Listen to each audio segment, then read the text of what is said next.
Thank you, Judge Janine. That is a prophetic word.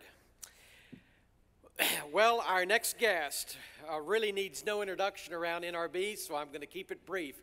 But we are honored and we are privileged to hear from Israel's ambassador to the United States, Ron Dermer. Let me remind you a couple of things about Ambassador Dermer. He was born and raised in Miami Beach, Florida. I've heard a lot of Israeli government officials speak in my time, and he is the most American-sounding, Americanized. The culture oozes out of him. He says on his Facebook page, "I'm the son of an American father born in the Bronx, and an Israeli-born mother born in Gadara. You could say that the strong bond between our two countries is hardwired in my DNA." He does love Israel, but he loves America. That's why he makes a great ambassador. He's educated at the University of Pennsylvania and Oxford University. Wrote a book called The Case for Democracy, translated in 10 languages. He has been a longtime advisor to Prime Minister Benjamin Netanyahu, and he took this current post in 2013. We are honored to hear you tonight. He is my friend. His wife, Rhoda, is here tonight. Rhoda, would you just stand? We'd like to recognize you or wave or something. Let's welcome Rhoda, all right? Yeah, we're glad you're here. Ambassador Dermer, you come up, you speak. Let's welcome Ambassador Ron Dermer.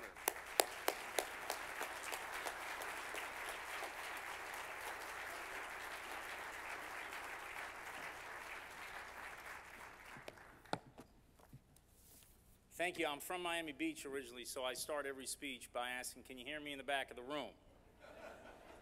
You can? You know, my mother also taught me to always give the judge the last word. So I guess I'm breaking that rule tonight. I've seen you on television and I heard you tonight, and I want to thank you, Judge Pirro, for possessing such moral clarity in such a morally confused world.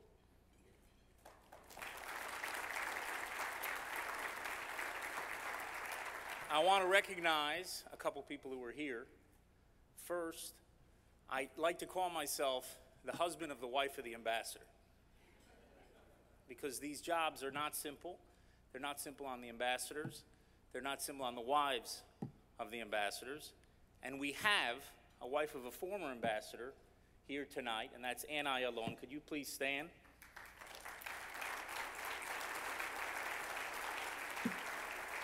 Now, I want to tell you, of all the people who've been in this job, husbands or wives, no one has done more to strengthen the connection between Israel and Christians in the United States than Anna Ayalon. And I want to thank you, Anne, for allowing me to work from the foundation that you established during your time here. Thank you for everything that you do and continue to do for Israel.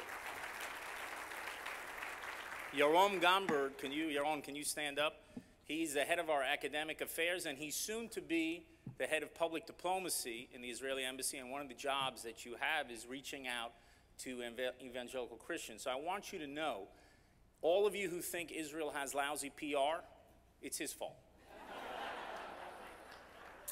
We have many friends who I've seen during the course of the evening who were in the audience tonight. But I want to especially thank Jerry and Rhonda Johnson for your friendship, not only to me and Rhoda, but to the state of Israel, and for the tremendous leadership that you provide for this great organization. Thank you. Now, last week I had the opportunity to speak at Liberty University in Lynchburg, and I said that I was speaking at the most pro-Israel place in the United States of America. And the reason I could say that, Jerry, is that you have this conference just once a year. Because this is a place that brings the most pro-Israel people from around America to one place. A place and people who have devoted themselves to strengthening the alliance between Israel and the United States. And you all understand the deep bonds that our two countries share. And those are bonds of heritage, bonds of values, and bonds of destiny. And I know here tonight I'm not preaching to the choir. I'm doing something more important.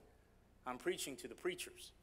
And I want to thank every one of you, because sometimes we can take people for granted. I want to thank each and every one of you who broadcast day in and day out, year in and year out, for everything that you have done to strengthen Israel and to strengthen the relationship between Israel and the United States. So give yourself a round of applause.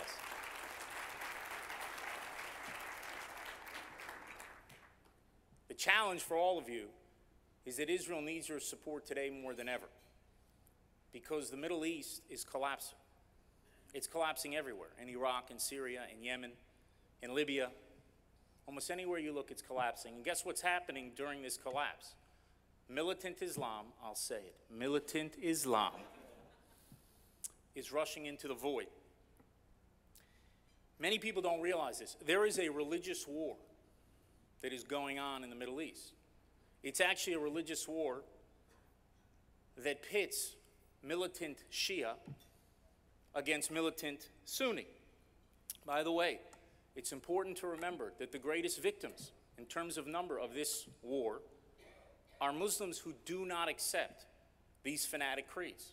Hundreds of thousands of them are being killed. Millions are being turned into refugees. Now, the Shia fanatics are led by Iran and its proxies and allies, the Shia militias in Iraq, Assad regime in Syria, Hezbollah in Lebanon, the Houthis in Yemen. And the Shia fanatics include ISIS and Al-Qaeda, and Boko Haram, and Hamas, and many others. And this is a war that pits fanatics, one group who wants to take us back to the 7th century, against another group that wants to take us back to the 9th century. Maybe one day they'll compromise and try to take us all back to the 8th century. But all jokes aside, many people cannot fathom a religious war.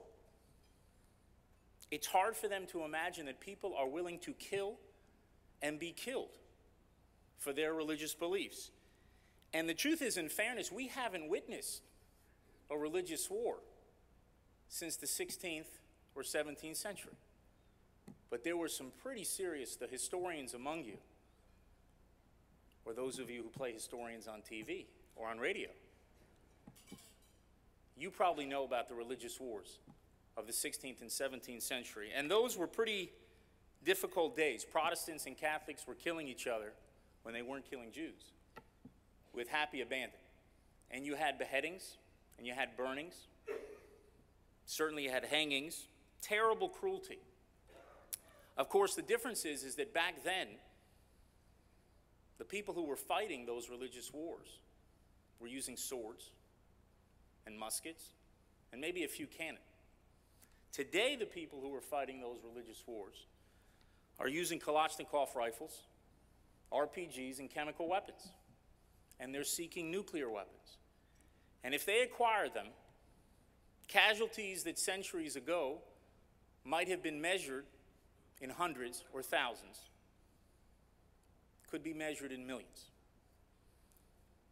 That is why everything must be done, and it remains the most important challenge facing our world, to prevent these fanatics from having nuclear weapons.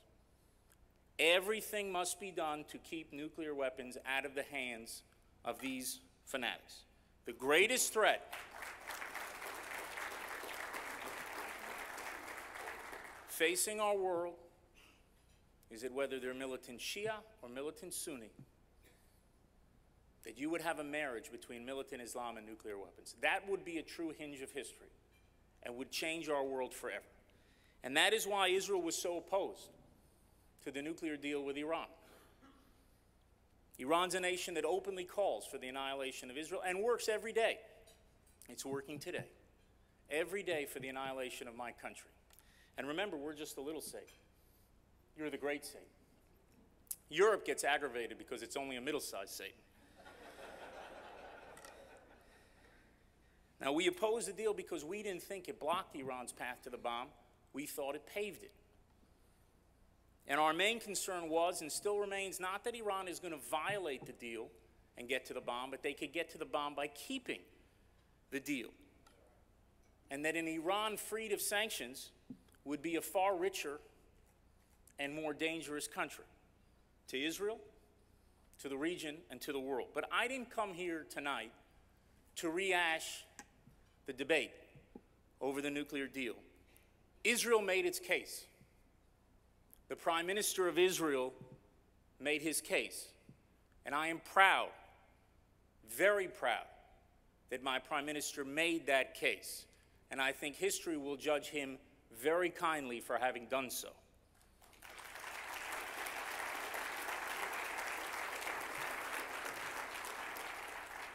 I came here because in the wake of that deal, we have to unite, all of us,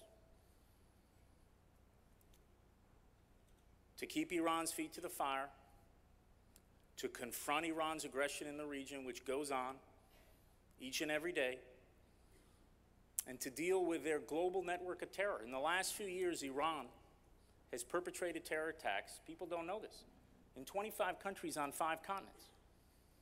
And now they're a lot richer and a lot more dangerous.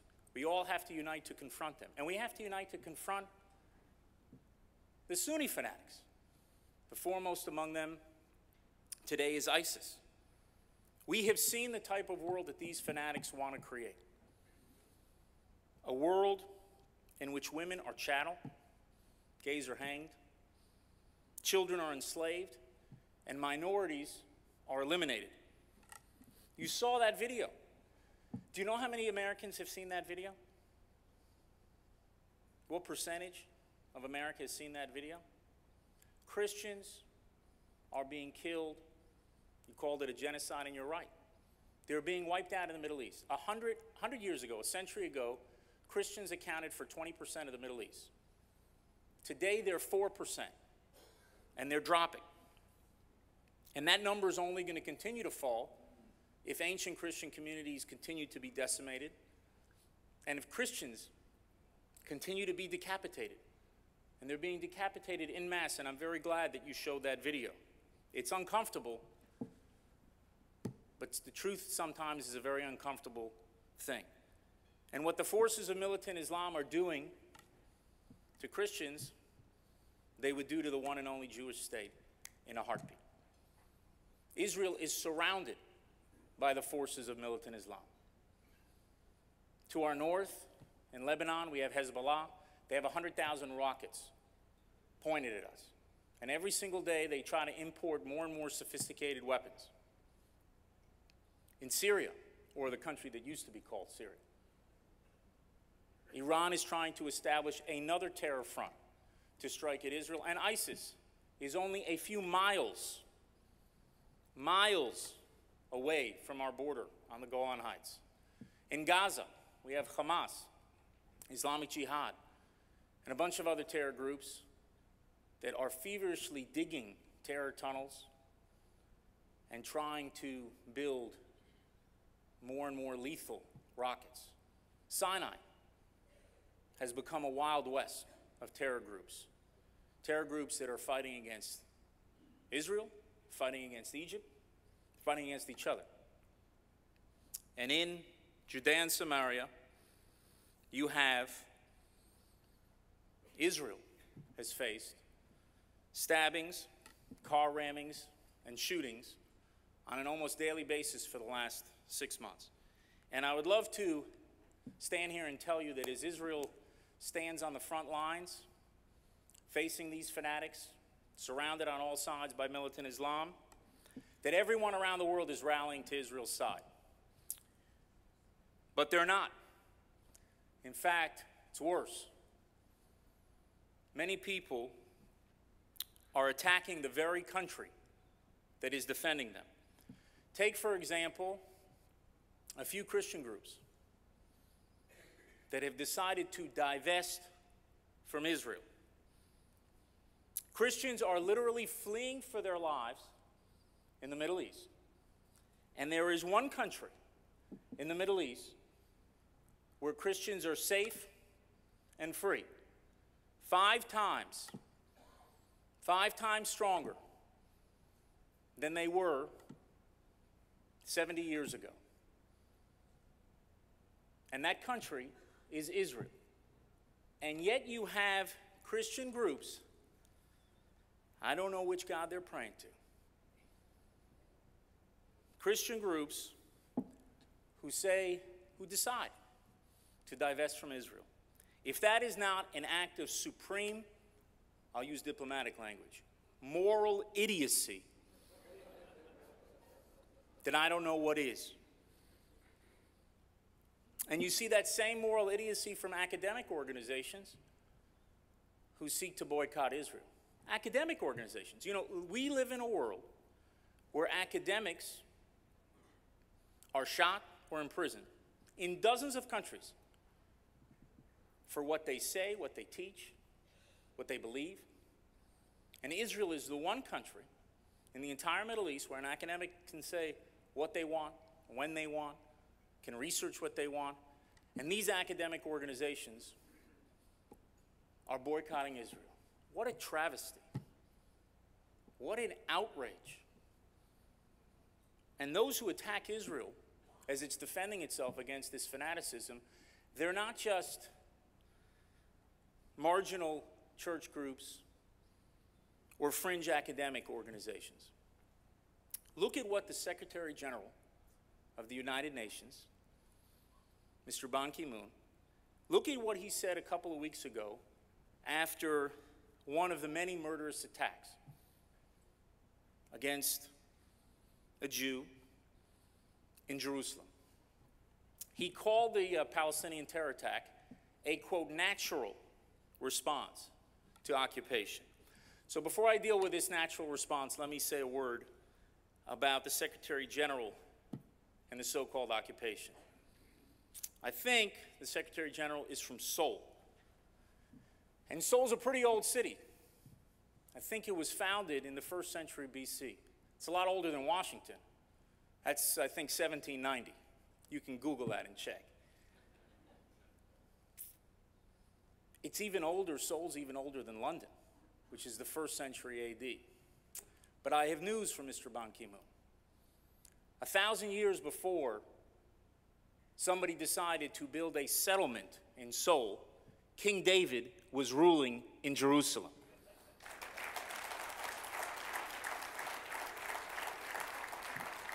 Now, it's true that in the 1948 war, when we were fighting against Jordan, you know, those tanks on both sides stopped outside the gates of the old city walls.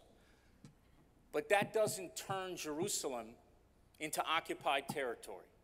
The Western Wall is not occupied Palestinian territory. And to call Judea and Samaria, you know why Jews are called Jews? Anyone know? Because we're the people of Judea.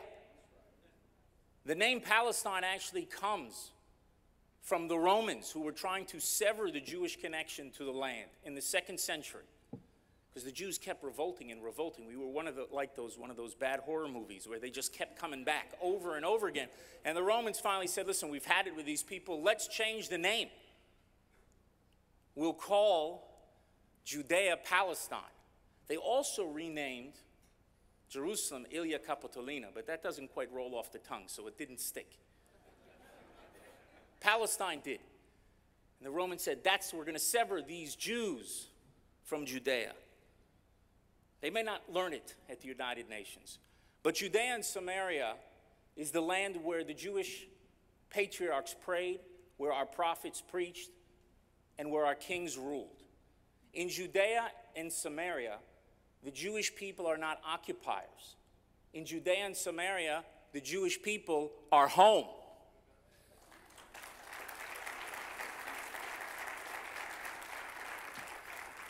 And the sooner the world recognizes it, the sooner the world understands that we have a right to be in this land, the more likely we will be able to reach peace.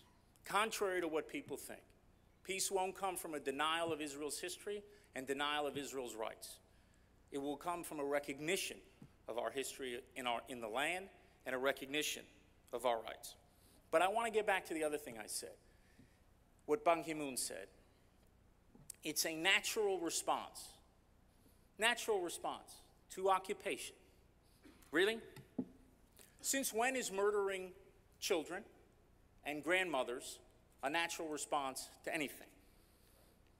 You know, Turkey has occupied Cyprus for 40 years. See many Turkish Cypriot terrorists killing Turks? Do you read about that in the press?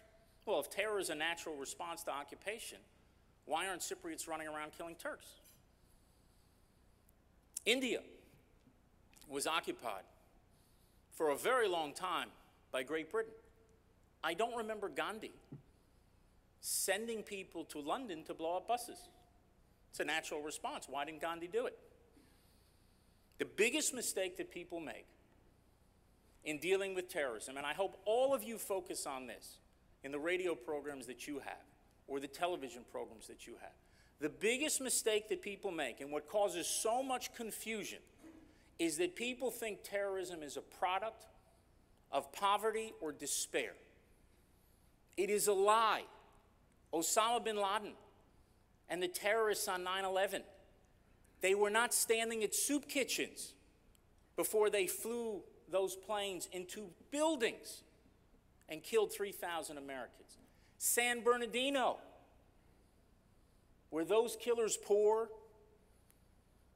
Were they desperate?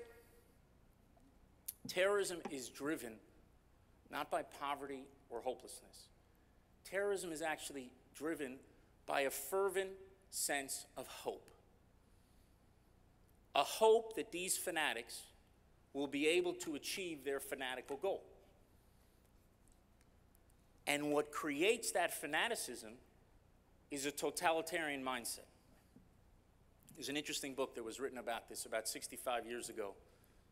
It's a very short book by Eric Hoffer called The True Believer.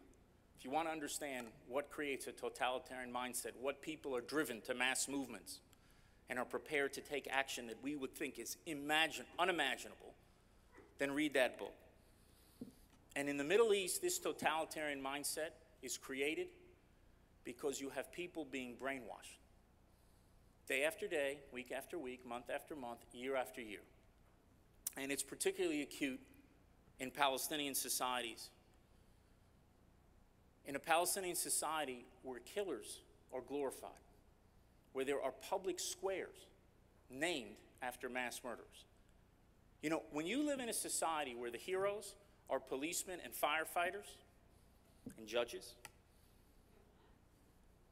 people will want to grow up. Kids will want to grow up to be firefighters and policemen and judges.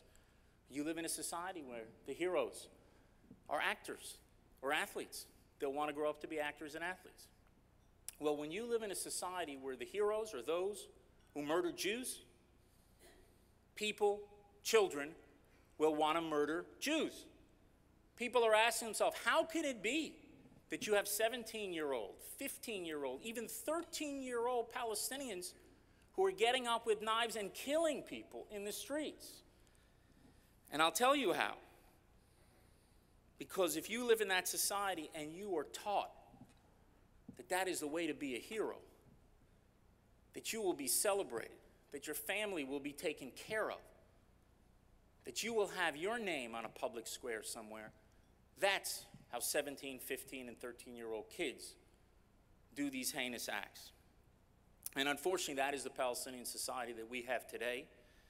And until we address the poison that is poisoning their minds and their hearts, you're not going to have peace. And until we deal with the poison that you see throughout the Middle East that is poisoning the minds and hearts of a generation of young people, you're not going to have peace. Now, I know that the Middle East looks like a pretty grim place, and I know that most of the world is unfortunately confused about the enemy we face and about what we need to do to defeat it. But despite all the dangers, I am supremely confident about Israel's future. I'm confident because the people of Israel are strong, with a resolve that knows no bounds. I'm confident because our military is strong, with soldiers who possess the courage of the Maccabees of old. I'm confident because our economy is strong. In fact, Israel is a global technological power. I don't just play global technological power on TV. We are a global technological power. And we're leading the world in so many fields, in medicine, in science, in agriculture, in water, in cyber. Here's an amazing statistic. In 2014, Israel accounted for 10% of the investment in cybersecurity in the world. 10%. We're 1/10 of 1% of the world's population, so we're punching 100 times above our weight. Pretty impressive, right? Last year, it was 20%. Israel's punching 200 times above our weight. So in cyber, tiny Israel is China.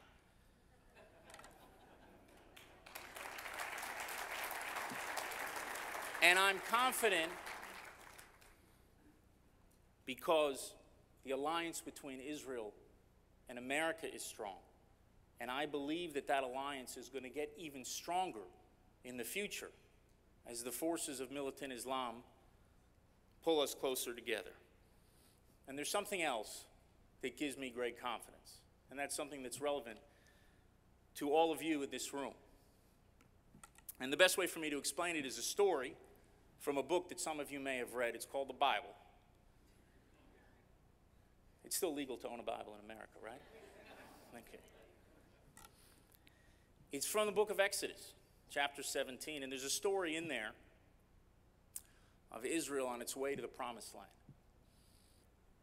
And after we experience all the miracles in this great exodus from Egypt,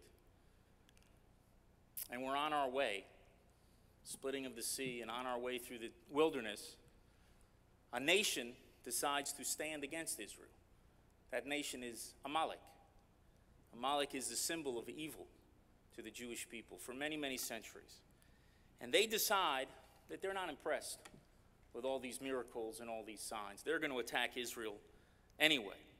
And then Moses instructs Joshua to go out into battle. And he says, I'm going to go up on the hilltop, and I'm going to stand there holding the staff of God in my hand.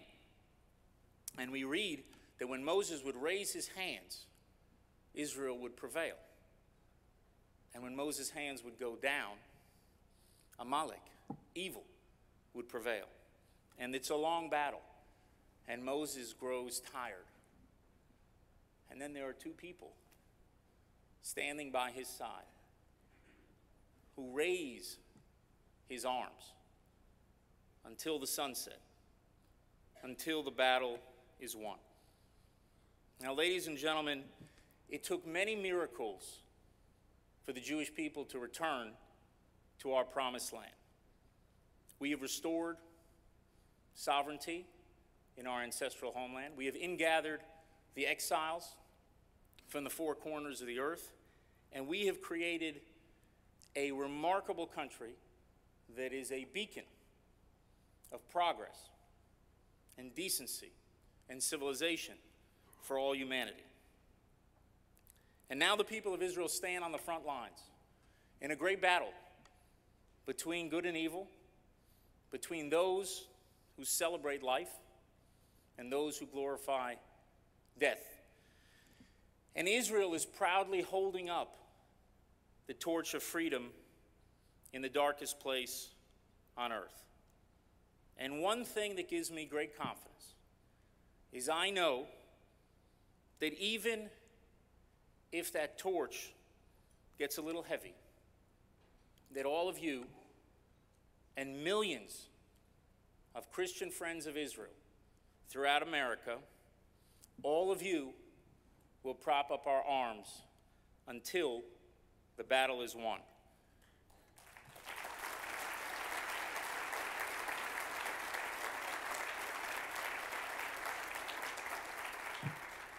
And I know that whatever the heavy burden may be, we will stand together, defeat evil, and secure our common future. Thank you very much.